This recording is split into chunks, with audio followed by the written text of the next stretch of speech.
Mike Damergis here with Mariano Rivera Jr., former Iona Gales pitcher and now a member of the Washington Nationals. Has it sunk in yet? It's still very surreal to me. There's been a dream of mine. It's finally come true. Very unexpected. But man, I'm very blessed to be here. I'm very happy. And like I said, this is the beginning of my career. The Washington Nationals have trusted in me to do a job, and I'm going to get the job done. And I guess I'm very blessed. That's all I can say. I'm just blessed. Now, you grew up in baseball, obviously, with your father. At what age did you actually start thinking about pitching in the major leagues and this actually maybe coming to fruition the way it has? Honestly, in high school, I think I threw about 6 innings altogether. So in high school, I wasn't even thinking about that. I was used mainly as a pinch runner, and the baseball in my life felt, it was very, very slow, So I felt like, that might not be what I wanted to do. But I always loved the game. Never got the opportunity to play. I tried out for the school at the baseball team at Quinnipiac. I made it. Then I transferred to Iona College. Here I got the opportunity to play.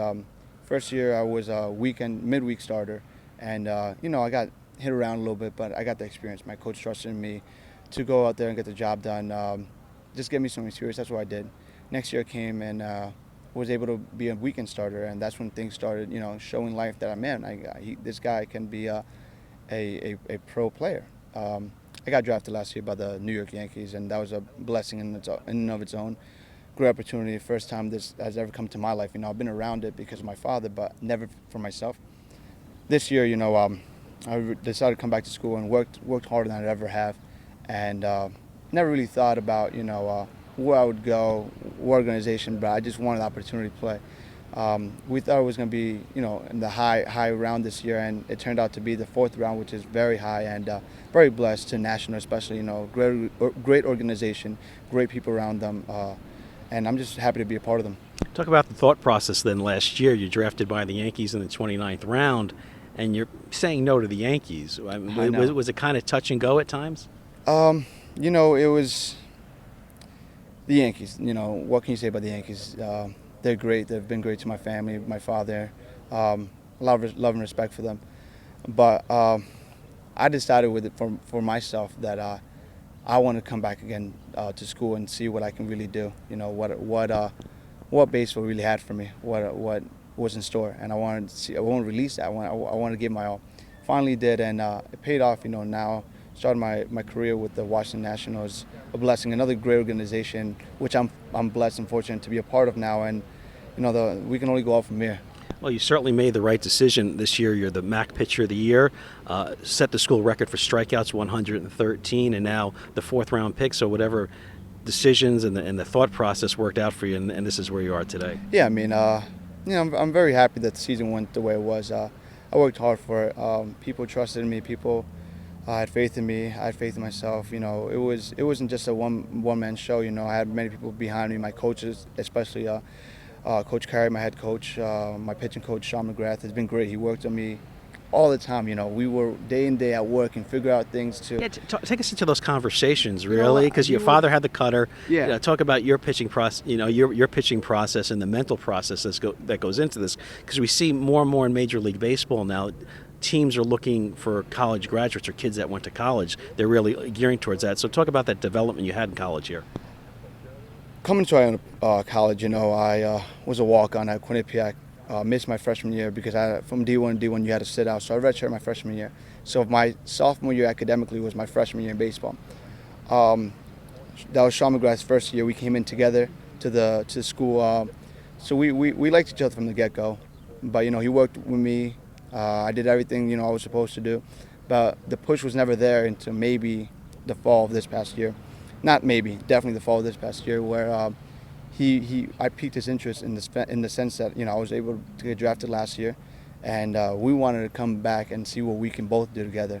We sat down, we talked a bunch of times. We all know what you can do, but I want to see. I want to push you. So we worked all in the winter. We did a weighted ball program that I think helped me so much. And we talked. We got back this year, and he on the mound, he would just tell me little key things to show me that I was doing something wrong and get back to what you're supposed to do. We had little one words, like he would point. He wouldn't even say anything. He would just point his backside, and I know that meant I had to keep my weight on my backside. Little things like that. But that the relationship me and Sean McGrath had was one that a pitching coach dreams of. We had great communication. We had great mutual love and respect for each other, and that's the things that you had to have to be successful in this game. You have to have backup. That, like I said, this is not a one-man show. Nobody can do this on their own. He's always trusted in me, and we talked day in, day out. After a start, what can you do better? What did you do wrong? Did you notice what you did wrong? Yes, no, I saw this. And those are the conversations we've had. With my head coach, we never really talked about baseball outside of that. We just, hey, you got the ball here, go do your job. I'm trusting you. Here, do your job. That was basically it. Being in college or high school, whatever, a lot of kids don't want to listen to their father. Mm-hmm. But what were the conversations you had with your father and being who he is without putting too much pressure on you? No, he never put pressure on me. My dad never put an ounce of pressure on me. He always was hard on me because he wanted me to do the best job. Why do something? He said, why do something if you're not going to give it your all? So, the conversations that me and him would have were just primarily after a game. He would come see me play here at Iona. And I saw this, you should work on recognizing the pitch, the hitter, so you can know what pitch to throw. He's out in front, things like that. His head is, he sees things that I may not see at the moment, and he knows exactly how to tackle them and what to go, what to do.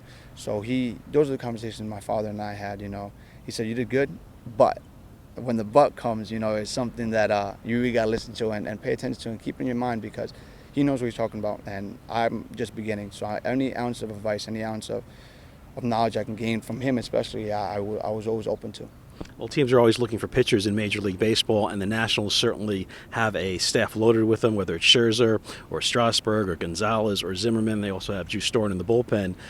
You're not going to make an impact right away on the team, but looking down the road, these are guys that you're going to have to be fighting for a spot for it, and maybe 3-4 years down the road here. Yeah, I mean, those guys are amazing. They're superstars. They have people I've been growing up watching and admiring for such a long time. I can only dream to be as good as them, and one day, God willing, it will happen, because I got the opportunity. Now it's my job to get the job done, work hard, and be like them. It didn't come overnight. They had to work. So maybe they grew up watching people that they saw and admired. Those are the people, especially now on my team, that I admire. And if I ever get the chance to have a conversation with them, I just want to have some tips from them. How'd you handle all this situation? How'd you get to where you are? It's a up and down road, but every conversation like that is one I'm looking for.